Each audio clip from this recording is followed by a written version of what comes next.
Torah class is brought to you by TorahAnytime.com. It's really wonderful being here. Very wonderful being here. I would like to put out an amazing, heartfelt thank you to Devar Yafa Singer, who is absolutely amazing for having such passion for 10 years to work on this. She's been talking to me, at least I know about it, for quite some time. And for it to come through today, to have, because of the energy of the passion of all of us to want to learn and grow and strengthen our Emunah muscles is so beautiful. It's so beautiful to see how many women really want to do the right thing. Every single one of us is sitting here and we all are saying to Hashem, I want to do right. I want to do what's right. I want to go on that Emunah path. I do. I want to get to know you, Hashem. And we're professing it today by stepping in this room. And us, the speakers, we're here to learn ourselves how much we need to speak, learn, live Emuna. So, you prepare a class. I prepare a class. I have all my highlights. And most of the times I don't end up saying half of what I wrote down here, because Hashem sort of guides us to speak whatever it is that He wants us to speak. And I just want to start off by saying a couple of divrei Torah, and then I want to talk a little bit about how I have found in my life, and I'm still finding in my life, to serve Hashem. Because there's no better example than by sharing your own personal experience.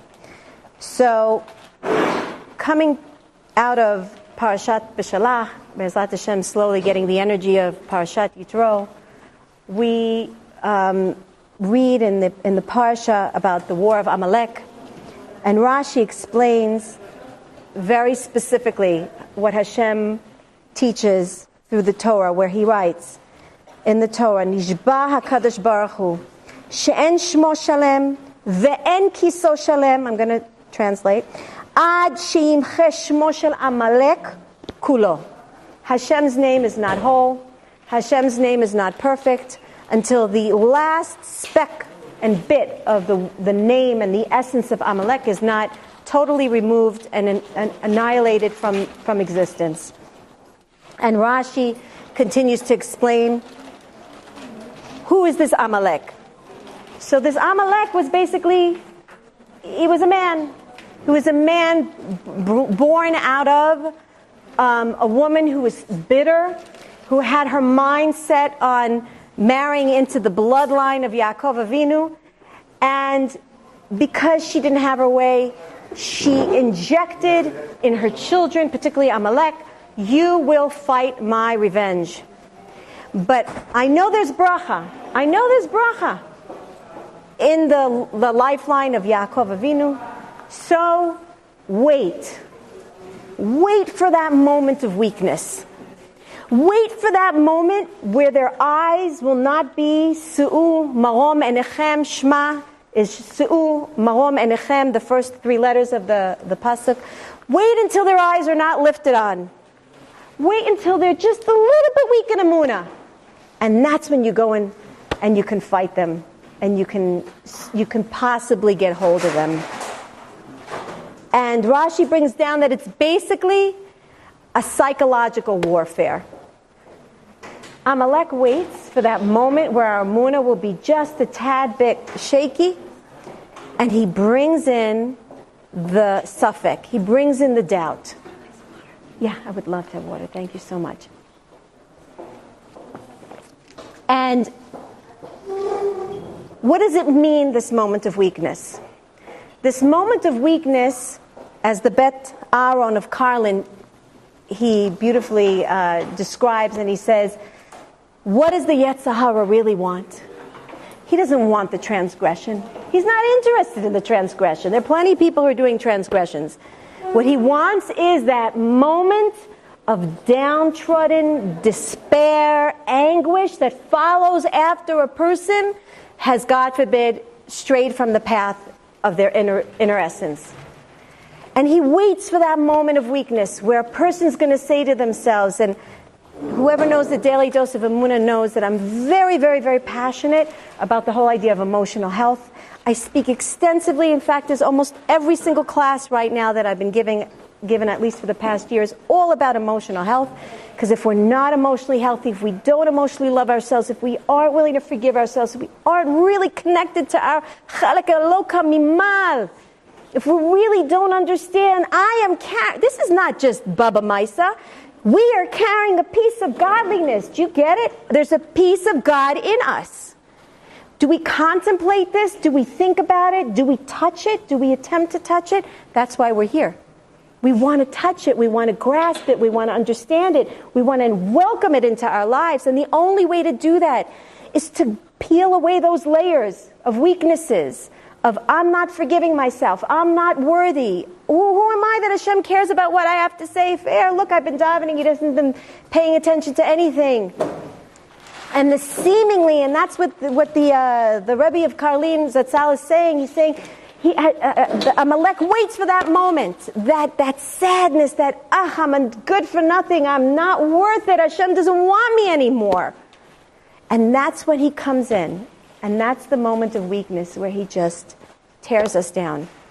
So it's vital for us to work on that aspect of self-love and self-appreciation. And no matter how many times I fall, Sheva Yipol Tzadik, doesn't say he might fall and a normal person will fall.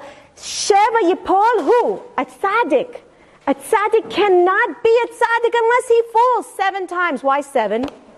So 7 is the number that defines the reality of this world. 7 is 7 musical notes, 7 base colors, 7 days of the week. 7 is this world. I have to put my hands into every aspect of this world. And once I get my hands inside the world, I'm changing those diapers and I'm cooking that rice and I'm stirring that soup and I'm folding another bit of laundry and I'm involved in life. And within that, I'm falling because I'm thinking to myself, what am I doing in my life? What am I already doing in my life? So someone else would have changed my baby's diapers, or someone else could have, done the laundry, or I'm sure I could have hired someone else to go and do the ironing much better than me. But that is how we grow. We grow from these moments of not knowing where am I essentially connected. And it's from that mundaneness, it's from that everydayness, it's from that not knowing where am I. I have my nefilah, but then I remember, wait a minute, I'm involved in this world. Everything that I'm doing, this is where, from this part, from this bottom, is where I'm going to lift, God willing, myself up. So why does Hashem even make us go through this point of thinking I've fallen? Why even go through the Mishka Babel of having to fall? Why can't everything just be al mei menuchot yina'aleni? I'm in Venice, just riding the boat and just enjoying the view and smelling the flowers. Why all this balagan? Why all this Mishka Babel going on? And the Baal Shem Tov HaKadosh teaches us that there's a lot of talk today about positive thinking. And Be'ezrat Hashem, I'm in the final processes of writing my second book, which is going to discuss the whole idea of emotional therapy and energy therapy, which I have lately began to start practicing in a Torah-based way. And the Baal Shem Tov HaKadosh teaches it's very important to stay positive. It's extremely important to stay positive. But there's an aspect that is unfortunately a little bit covered up when it comes to the positive thinking.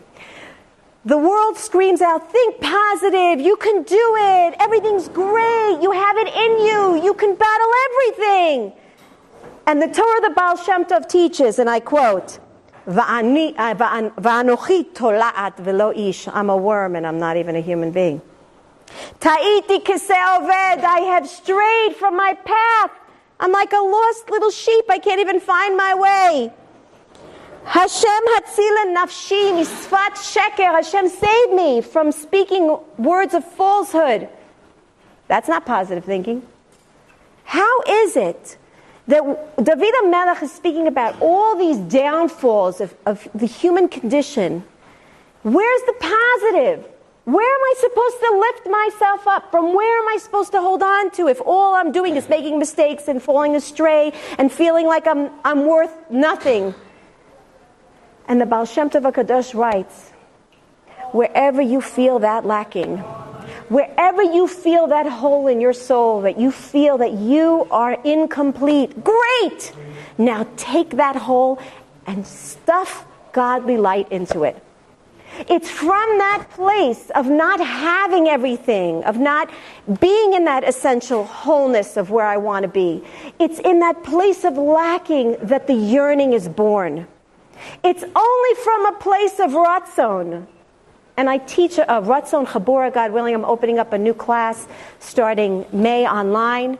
It's a ratzon chabura, 16 weeks of learning how to develop your ratzon. Ratzon, take the letters ratzon and switch them around. It spells tzinor, pipeline. When a person develops their yearning, their ratzon, their desire, a burning fire comes from inside your kishkas and you feel, I really, really want to get to know you, Hashem. I really want to get to know, why is it? What is it that you want? When you come from that place, that's when you open up the pipeline. That's when the tzinors open up, and that's where essentially Hashem feeds you the godly light. And where does it go first? It's not going to go to a place that's filled. Where's it going to go?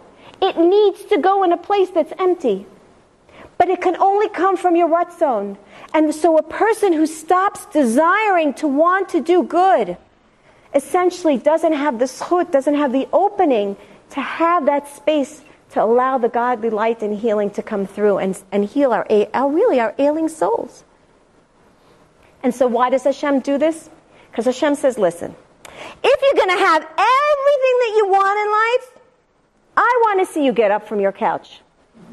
At the end of the night, husband's done the dishes, children have put the laundry away, your son even took out the garbage. Miracles, miracles. It's, that's Parashat, Kabbalat Matan Torah. We can ask for anything, right? Even for that. Husband took out the lotions, doing the massage on the toes. Someone prepared you coffee. You're sitting there on your ottoman. Got it made. There's no reason for me to get up from that couch.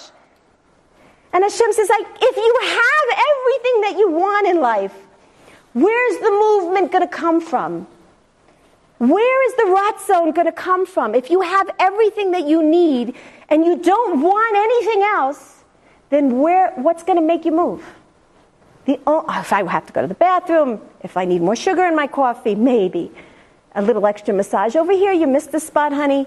Maybe then I'll get to move. The idea of lacking is to get us to move. It's to get us to fix. It's to get us to change. It's to get us to uplift, to approach something and become involved in life. If I have everything that I want, then essentially there's no reason for me to do anything in life. So if you take it from that perspective, and there's a system that Hashem has given me the zchut to teach through these 16 classes of the Chabura, is when you learn the shita of how to look at life from that perspective and seeing that all of your ritzonot, every single thing that you feel that you want and you need and you lack, everything is there in order to attach yourself to the godly light. And Hashem yearns more than we do to want to give it to us, but He can't give it to a vessel that's clogged. I want to just say one last thing, and then I want to talk a little bit about my personal journey. The idea that the Baal Shem Tov teaches is don't run away from your weaknesses. I know we want to work on positive thinking. I know we really want to feel good about ourselves, but that's not the answer. The answer is not to just do affirmations and think positively and say, I'm good. That's not the answer. The answer is to say, what is this weakness?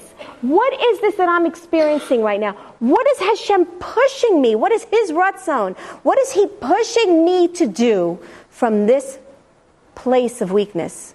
He's obviously telling me something. He's telling me something when He presents me my child 2 seconds before the siren goes off and the houses are spotless clean, and boom, something falls on the floor and I have to now go and leave my finally, and this is me totally, finally I get to light candles at a decent time, and boom, like where did that come from? What is Hashem telling me? What is He trying to explain to me? And today I had one of the biggest nisyanot that I usually don't get upset about these things, but I'm trying to go into the parking lot of, the kotel, and because I have handicap badge on my car, so I'm usually allowed to go straight into the parking lot. No problem. I didn't even bother asking Aish to give me any special privileges. I knew I could just go in. But sure enough, the card is not with me, the original card. And it's just a copy on the front and in the back.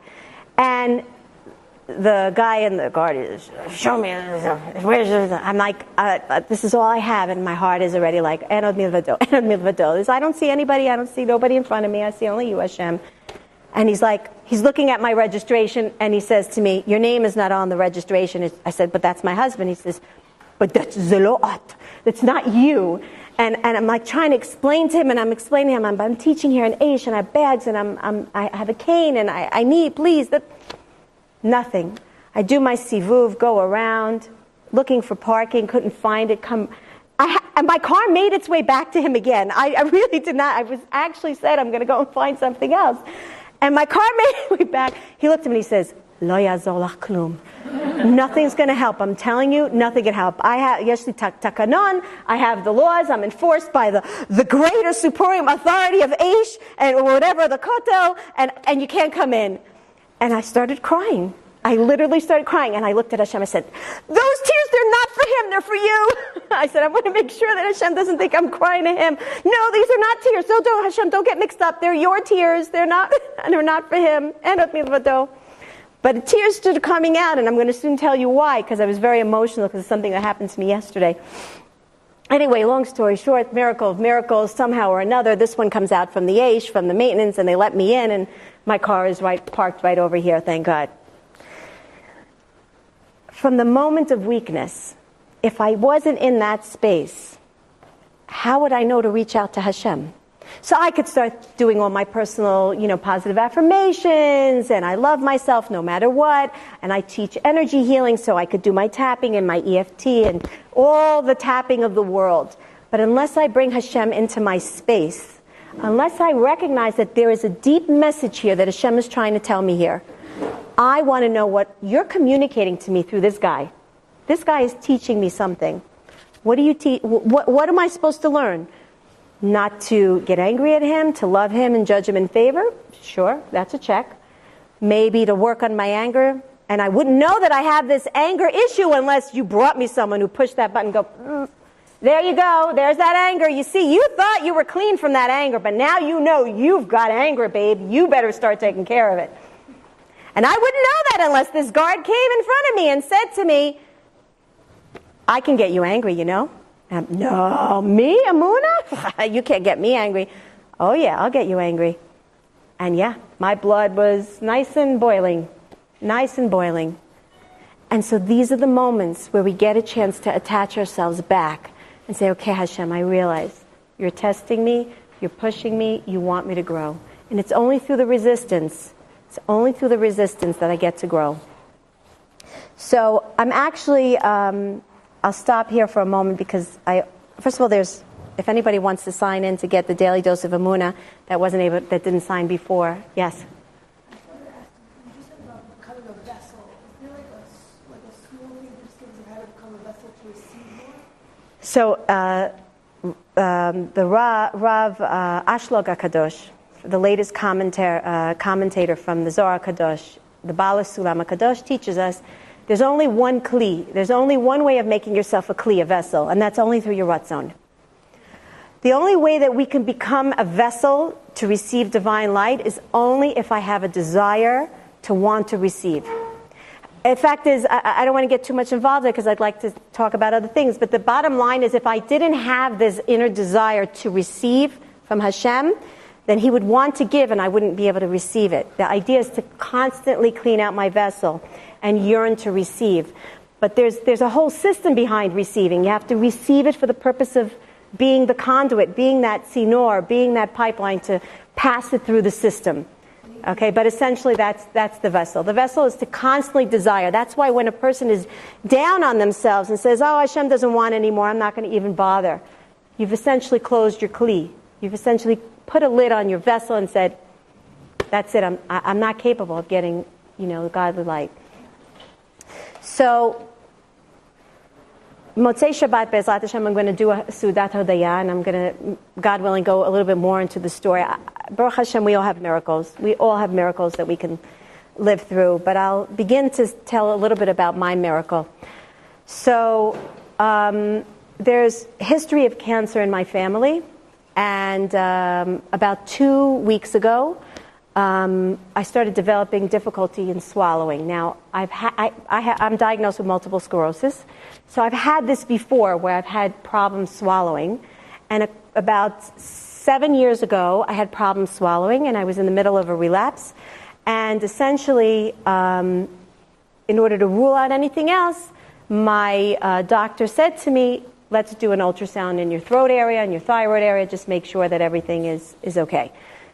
I went ahead and I did a ultrasound. This was it was 2011.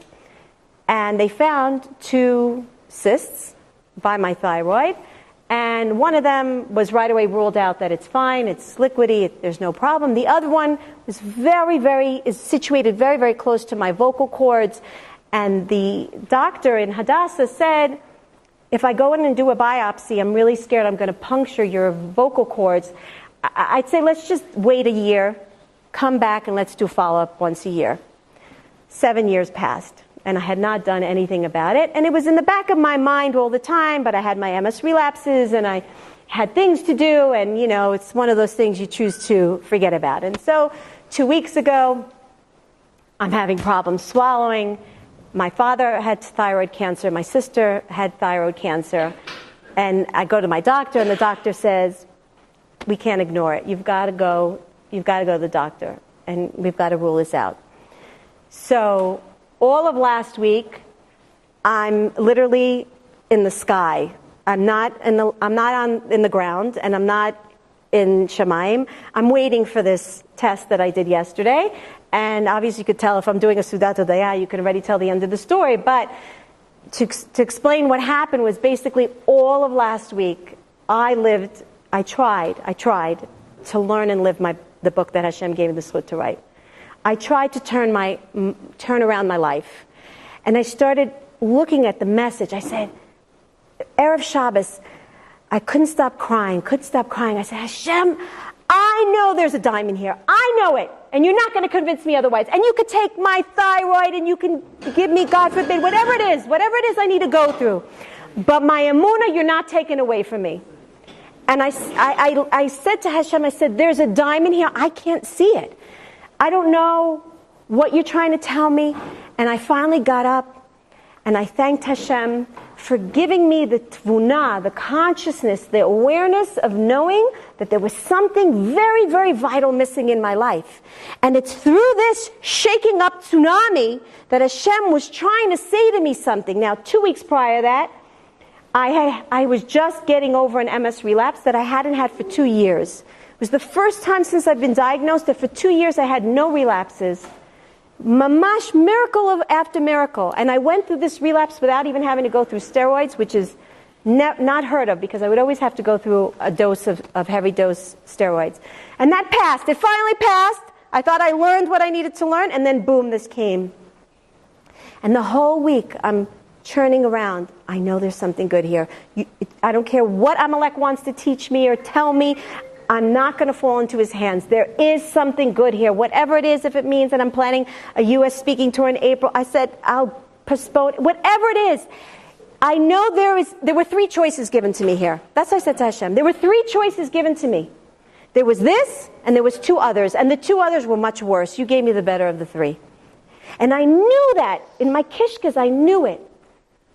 And hopefully, that's what I was trying to do all the time, over and over again.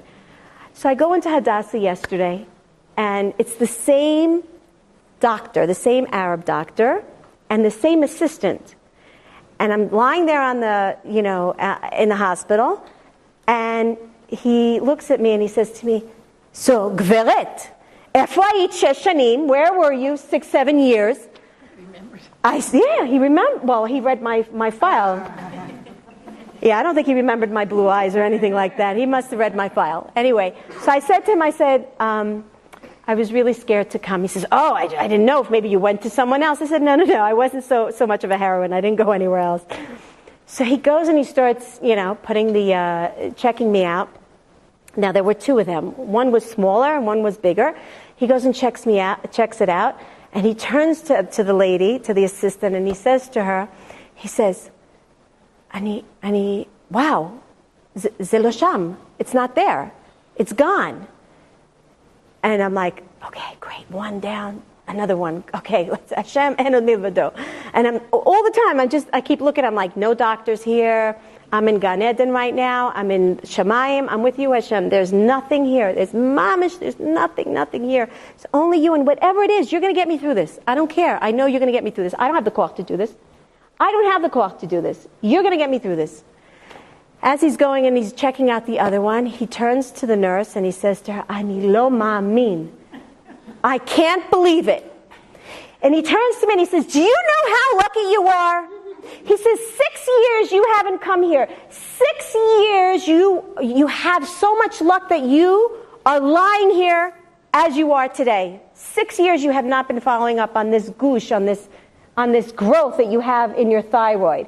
And he says to me, it's the same size. It didn't change, which means it's not cancerous, because if it was, it would have grown out of proportion. And he says to me, do you have any idea not only what a miracle it is, he says, the fact that you saved yourself 5 years of potentially me going in and doing biopsies and damaging, God forbid, your vocal cords, because it was so close, it's still in that same area. He says, you saved yourself 5 years of suffering. Those are his exact words. And I'm like, okay, wow, what a lesson. What a lesson. Now, the fact that I was wrong and I neglected not going for 6 years, that's my own cheshbon. And it is a cheshbon, because you have to be responsible. But the fact that Hashem also painted it in that picture, that as though the doctor's even saying to me, it's okay that you didn't come. It was actually good that you didn't come. You've got the, green slip that you didn't come. But it doesn't always turn out to be that way. And I tried to still understand, and that's why when this guy was telling me basically you can't come into the chanaya, into the parking lot, I felt rejected. I thought to myself, yesterday Hashem, yesterday you welcomed me in your arms. You hugged me yesterday with such a big hug, and today you rejected me by not letting me go into your house. Like literally, that's what I felt. This is like Hashem said, no, you can't come. And I was yearning. In fact, as I spoke to Yehudis this morning, and I was telling her I was ready to leave the house at 9 in the morning. I said, I'm kotel, I got to go. I got to daven before I even come here.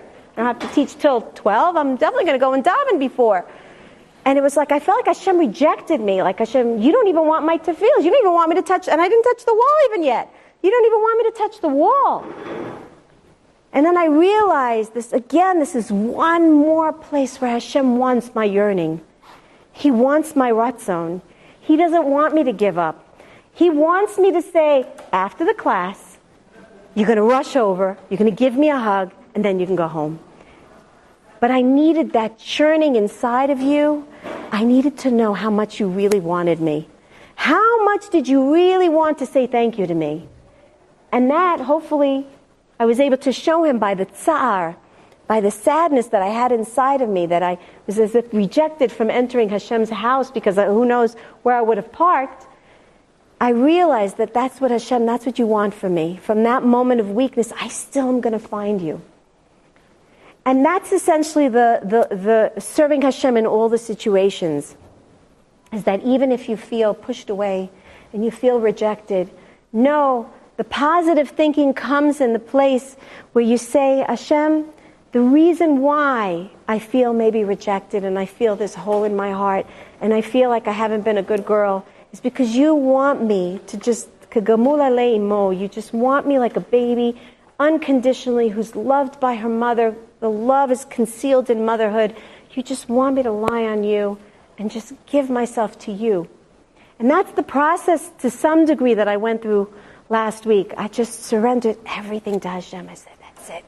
I'm just entirely in your hands. I don't have the koach. I don't have the knowledge. I don't have the understanding. I don't know what you're planning for me. But by golly, I know it's good. I know it's good. That's one thing I know. Where's the diamond? You're going to show me. At the end of the process, in the middle of the process, somehow you're going to show it to me. And I'm going to wait. Because I'm a good girl. And I have patience. And I'll wait. Because I know you're going to show it to me, Hashem. And that's the process of life. And as we grow in our Emuna, we're still on our tippy toes, still trying to reach that higher level. And that's the process. And we're always in our avoda. And we're always working to strengthen ourselves. That's why the daily dose of Emuna was created. Because it's a daily dose. It needs to be constantly fed. It needs to constantly be drip-dropped into our system. It's not something you just walk away and say, okay, I've got it. I've got it down pat. Hey, Hashem, you and me, we're buds. That's it. We are buds. I'm with you. We're rubbing elbows. It's, I'm with you. That's not the way it goes. Because even as we walk out of the class here today and we're all with our Emuna and we've been strengthened by so many amazing speakers, that really it's like overdrive. We're like in the Emuna mode now. We're in the Emuna vehicle, ready to go forward. You go out of here and someone by accident swips you in the wrong way and you're like, tell me what's wrong with you? Did you not see I'm here? All the Emuna, 10 hours, whatever it was that we're sitting here, where did that all go? If I see Hashem, then I'm not angry at him. I'm realizing there's something else going on here. Constantly reiterating Emuna lehitamen, to train, to constantly train ourselves to think and to act with loyalty. Emuna ne'emanut, to be loyal. To be loyal to the words of the Torah when Hashem says, don't worry, imo anochi b'tzara, I am with you. You are not alone. I am with you. Wherever you go, I go. He's the one that composed that song. Wherever you go, I go. In the dumps, up in the clouds, I'm with you. Just invite me in. Invite me in through your ratzon. Keep wanting me to be in your life, and I will be in your life. But if you don't want me anymore, Hashem created a hanhaga. He created the direction of life is such that free will is more important to Hashem than us having Emuna in Him. Hashem is willing, so to speak, to forfeit us rebelling against Him just to give us that possibility to choose to see Him and not, He's, so to speak, not enforcing His Emuna, His presence in our lives. He says, more important than for you to give me respect, I'm going to step 2 steps backward and give you the space to grow and find me in your life. And in that space is where we grow. It's like we have to sometimes, right? I say love, there's love, and there's tough love. They're both love. There's the love that's revealed, and there's the tough love that's hidden. They're both love. And that's the ahava and yira. That's the way Hashem interacts with us. It's always love. It all depends on where I am in my life. But to always keep that yearning and to never lose that desire to want to see Hashem in your life, that's essentially the avoda. That's what we're given. That's the choice. That's the bchira. How are you going to see, right? Akol b'dei shamayim. Chutz mi yirat shamayim. The way yirah from the word lirot, to see. The way you see Hashem is in your bchira. How am I going to see Hashem through this guard, through the ultrasound, through the MS, through all the other mishkababel that we're all going through in our life? How do I see Hashem? And that's the avoda. That's the avoda, but to always see Him. So I'd like to leave it open for discussion if anybody has any thoughts, anything they'd like to share. Yes? So I'm just trying to get this understanding, like in small situations, like let's say you want me to work out, so you see Hashem, like only you can make it work out, and realizing that like everything that's happening is not like the other person. Rebbe, Just like Hashem giving us how do you figure out what the message is? Like not always do you know like what right. the message is. So you have to like sit quietly and think of like what's going through your head. right. So I'll tell you what I do. I basically take my hands and I just like, Hashem, I love you. This is really hard, and I can't wait to see what you have planned here for me. Like, I can't wait to see the Yeshua that you are just going to open that box up, that present, that you put so many bows on it. You put so much investment into the wrapping. I can't wait for you to tear open this box and show me the present that's inside. Wow. And I just go to Hashem, like, I'm stuck at the paper. I'm still trying to unwrap it. My hands are all with the glue and the bows and what's in there. And that's what I kept saying to Hashem all week last week. Where's that diamond? I know it. And I was literally, I kept going like this. And I found myself, like, I usually, try to keep my sleeves down. But I found myself going like this all week. Okay, I'm ready. I'm ready to go in that mud. Where is that diamond? And Rabbi Nachman says the most powerful 3 words that you can ever say whenever you're in a place of tzara is, where are you? When you say to Hashem, where are you? You're essentially saying, hide and go seek time. Okay, Hashem, I'm in the game now. Where are you? I know you're here. I'm saying, where are you? Which means you're here. If I'm looking for you, then essentially I know you're here. It's to go and not give up the search. Because I always say, be careful what you pray for. Because you will find it. And you will get answered. You will get answered. No, as they say, is also an answer. But you will get answered. Hashem is just waiting for us to keep looking and to not give up, because that's when Amalek comes. Waiting for that weakness. So how do you know when it's a no and when it's push harder? And also, like, good question. A few times you felt like, or God's like rejecting. Like, I don't know that that's like true. Like, God doesn't reject us. So like, can you maybe talk a little bit more about that? So the idea of rejection, and this is where I talk a lot about emotional health in my classes. When I felt the guard saying to me, essentially, no knisa, like no entrance, right? So I'm sure somewhere deep down in my soul, there was a trauma from my childhood that I must have experienced at one point or another, some sort of form of rejection from parents, from neighbors, from friends, school, who knows. And so the nervous system, the cellular memory that was stuck in my subconscious right away relayed and associated that memory with this form of response that I got from the guard. So that's why I talk a lot about emotional health in terms of clearing things away. It was one of the things that... I'm sorry? In terms of God rejecting any sort of rejection. But is there a concept in Judaism where God does reject us? Absolutely not. Not if you're coming from a clear ratzon. In other words, I'll tell you when God would reject. God reads koreh levavot v'klayot. Hashem reads your kidneys, which is the place of intellect, where you learn the Torah from your kidneys. Long story, and then also a place from your heart, seeing where your desires. So it's funny. It brings to mind a story. The story of a rich guy who comes in to the Gabbai of a shul and he says, Rabbi, I have $1 million and I want to donate it for the shul, and I don't want anyone to know about it. Just you, me, and God.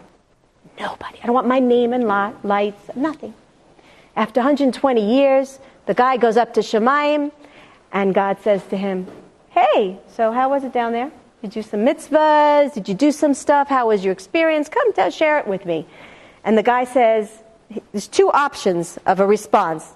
First response could be, listen, you know me. I'm a miser fella. It was really hard for me. You gave me a tough nisayon down there. You gave me a lot of money. And I hate parting from my money.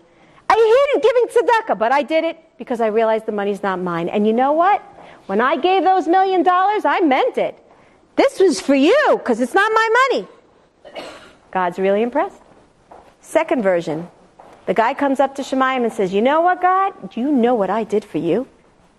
When I was down there, I took $1 million of my own money, and I gave it to you.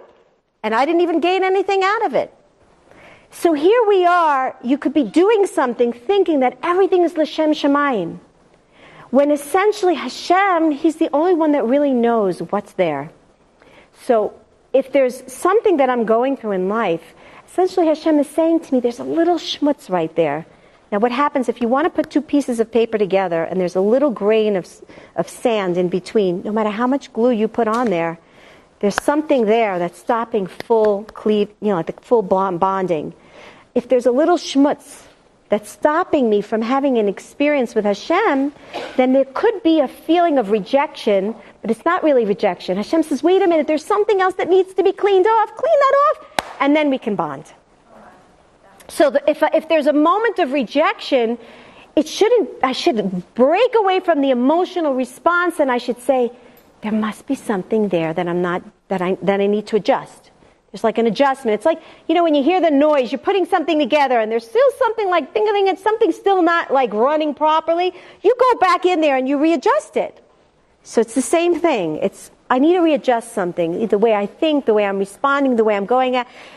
And that's essentially what Hashem, that's the message is I don't have to understand exactly what it is, but I need to have my wits about me to know that there's something there that Hashem is still trying to communicate to me. Something there that I didn't understand, I didn't get, ego, arrogance, self-interest, something is there, and I need to clean it away.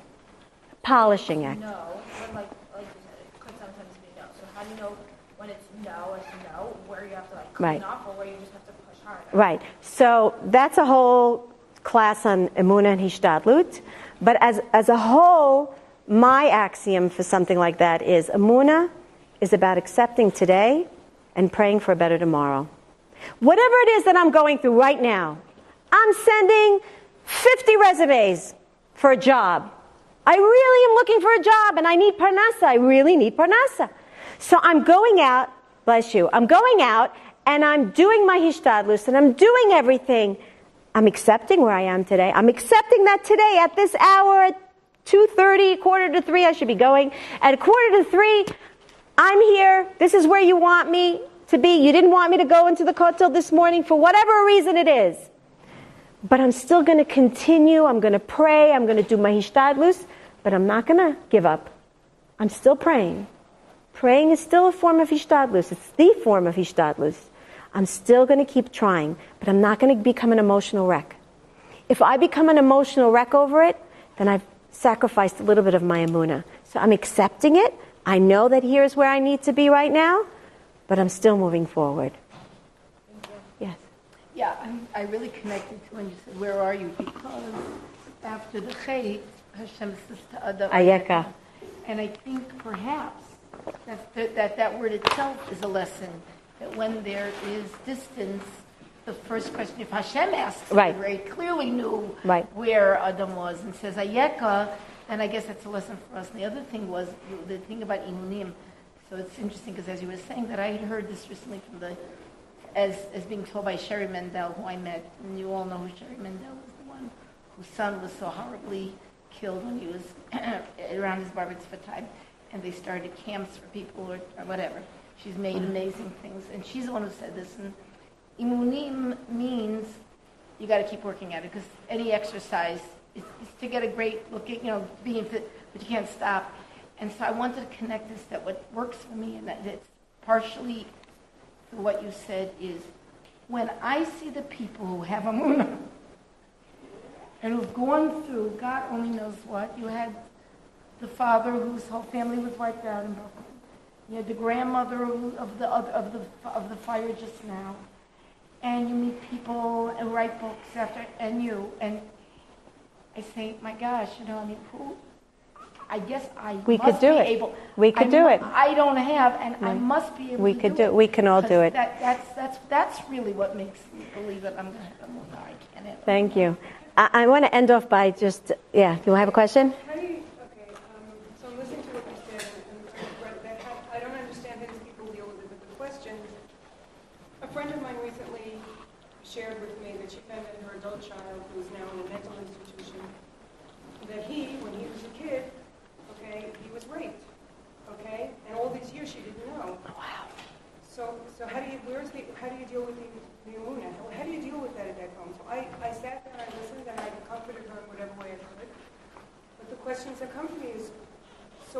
answers? What are the questions even? Just feeling just distant. Right. Distant from Hashem also. And and when you were, she was just talking about where does this Emuna come from when these people are in these incredible tragedies. I don't know where it comes from. So, but where do the answers come from? So first of all, there aren't. We don't. This. If you're going to ask why in this world, you're not going to get an answer. Right. So. The question is, how do you know? How do you deal with it? What is it? It's like. So I say, the way I like to visualize it is that here's the Nisayon that comes down, and here's a toolbox.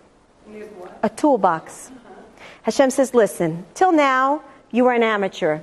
You were using, the little, 99-cent screwdrivers and, hammers, and you got a Nisayon here. That means you have to build something amazing from this Nisayon. I'm going to send you down a lot more tools. And those tools are they symbolize da'at, a sense of awareness. They symbolize hachna'ah, surrendering to the Ratzon of Hashem. We as outsiders, okay? We're outsiders. When we're spectating on someone else's Nisayon, in a way it's not fair. Why? I'm looking into his world. He's got the Nisayon and he's got the toolbox. I'm looking at it from his end. I've got a little bit of the Nisayon because the suffering is also coming and spilling to me, but I don't have no toolbox because it's not my Nisayon. So for me to look at that person and to say, how is that person dealing with it? I can really never know. Nobody should know. No. So again, there are certain things that also for us, we need to learn to reach that level of hachna'ah. But hachna'ah in the sense of, I'm surrendering temporarily my sechel. Because, again, I'm going back to the Emuna. What is Emuna teaching me? Emuna teaches me that I need to remain loyal to one thing and one thing alone. Hashem, you love me. Everything you do is for the better, the best. And one day I'm going to know about it. One day I'm going to find out about it. Hashem's not saying indefinitely, you'll never find the answer to this one. Hashem says, listen, wait.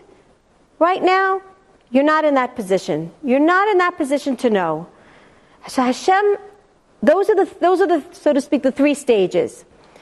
So once you understand that Hashem said, I'm telling you, Geula is coming, I'm going to show everything, I'm going to present everything out on a table. I'm going to show you the nuts and the bolts and the wrenches and the hammers and everything. I'm going to build for you your entire life.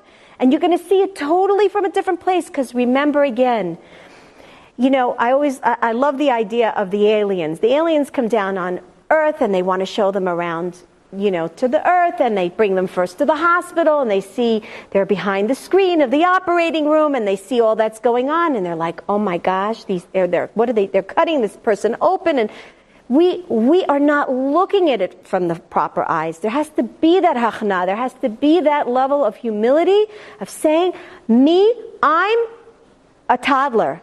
Compared to, so to speak, and I'm really broadening this, I'm a toddler compared to the wisdom that's coming out from Shemayim. How can I possibly understand what Hashem is planning? I'm 5,778 years in the works. I wasn't here. I don't remember what happened to me 3 days ago, let alone 5,600 years ago, let's say. And I was part of that history. We were all part of that history. How can I even begin? She's like going into the movie an hour into it and saying, who's on first, who's on second? How can I know? There's got to be 2 steps backward and saying, there's a part of this picture that I just can't see. I can't see. I cannot see. I can't understand. I can't see.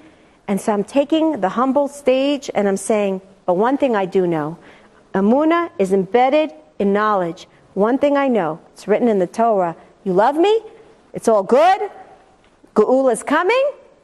That's where I take the backstage and I say, okay, I don't know exactly what you're planning up there in your workshop, but I have this promise. And I am staying loyal. That's Emuna. I am staying loyal to that which you handed down generation.